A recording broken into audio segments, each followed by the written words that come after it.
fact, I left government when I had been promoted to a senior position. That's the time I left. Ulikuwa umeweka biashara ikiwa kama backup plan. But my wife was always being asked, what's wrong with your husband? Anaja kasi, nana kitu. Is this mine okay? Even myself, I can ask myself, am I doing the right thing? But one time when I was praying, Yes, God spoke to me and said, move on. I will fight for you. What I have learned, Kelvin. God cannot console family members to call you.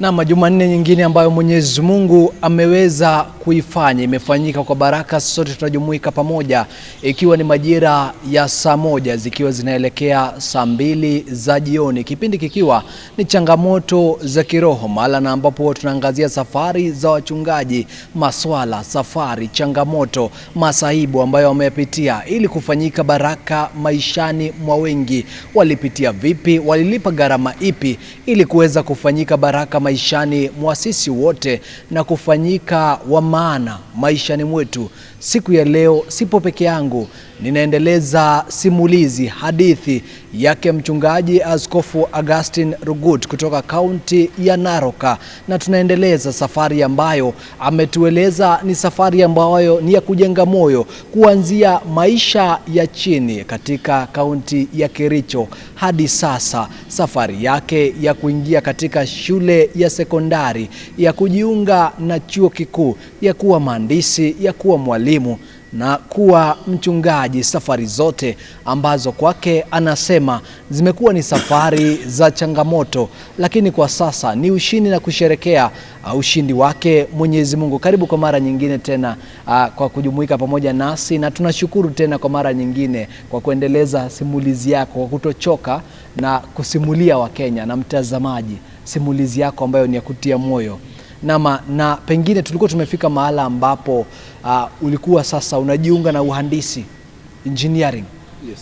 Ulikuwa unajiunga na uhandisi sasa katika sekta ya kilimo. Umewacha kazi ya kuwa mhandisi ndio ukue mchungaji, kazi ambayo ulikuwa umefanya kwa zaidi ya miaka 10. Umeiwacha ndio ukue mchungaji. Ulikuwa umeweka biashara, samahani, ulikuwa umeweka biashara ikiwa kama backup plan ama kulikuwa vipi? Najua kitu moja, Yes. Kelvin. Yes. When God calls you, calling is very unique. Yes. Kitu ambaye hata we mwenyewe uchelewi. Umeelewa? Hatuko na biashara. My wife kwanza alikuwa anafanya nursing before we got married. Yes. Mama yangu alikuwa ncheka for over 20 years. And she became incapacitated. Yes. Ilibidi my wife, in my family, I am the breadwinner. Yes. By God's grace, we are born 3. I have a sister, Yes. myself, and a brother.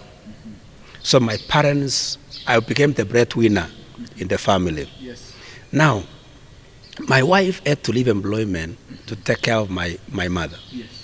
who is now incapacitated. So I became, now we have no business, we have nothing. I can be honest to you, I left government with nothing.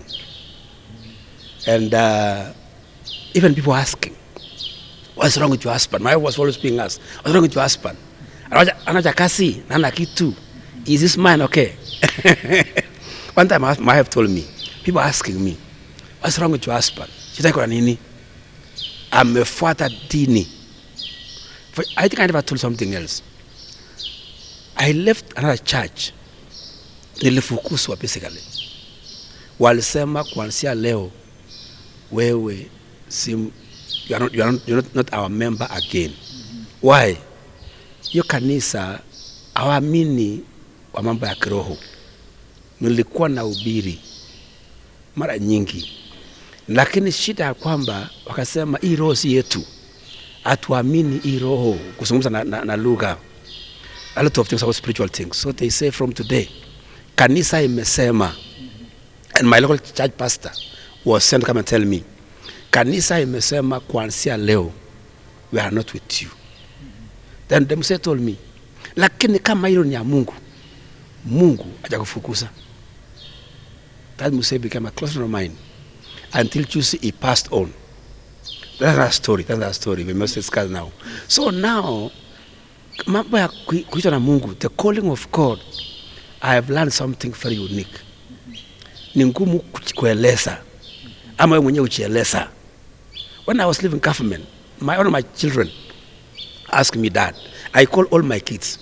I told them I want to leave government. Even my wife could understand, I see. But if I was saying now, she told me, you can now go. Leave government, I can release you. That time, the church, a small church, we were living maybe around 50 members. But you see, make a sanctuary today, you may think it was big as this. No. We were even in a hard place. We were in a hard place in town. And I'm saying I'm leaving government for full-time ministry. Even myself, I can ask myself, am I doing the right thing? But one time when I was praying, God spoke to me and said, move on. I will fight for you.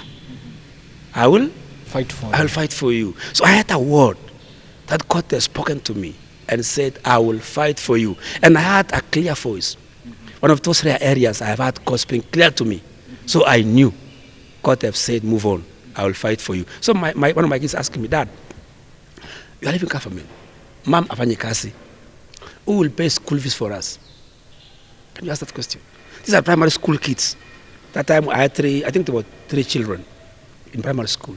She said, I told them, my children, I want to leave government because of serving God. That time I'm staying at a government house. I have a government vehicle. Everything is government. I get my point. So from there, I told them, God, who has called me, will pay school fees for you. So haikuwa rahisi.